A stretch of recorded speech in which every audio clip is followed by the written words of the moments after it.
কারো পা ছাটাছাটি করি কিছু করার সাথে জীবনে নিজে খাটাখাটনি করি কিছু করাটা অধিক সম্মানের।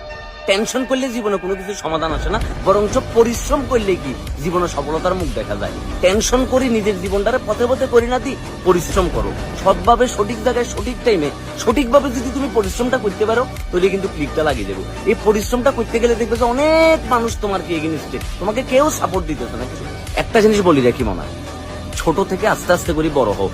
এক লাফে গাছে উঠতে গেলে দেখবা যে কি এমন সময় গাছের তুমি পরে এমন ভাবে ঠ্যাং ভাঙবো, সারা জীবন হুইল চেয়ার এবং ক্রেসে ভর করে হাঁটা ছাড়া আর কোনো উপায় দেখতো না। সুতরাং চাটি নয়, খাঁটি বড় হোক। তোমাদের কাছে এখনো পর্যন্ত কিন্তু সময় আছে নিজে কিছু করার। নিজে যা মন চায় তা কিছু করো, ছোট একটা কিছু করো, সৎভাবে করো। আশপাশের ভাই ব্রাদারের কাছ থেকে পরামর্শ নাও, যার কাছে পরামর্শ নিলে তোমার কাছে মনে হয় যে আসলে ভালো কিছু হইব, ওই ধরনের মানুষের সাথে চলিও।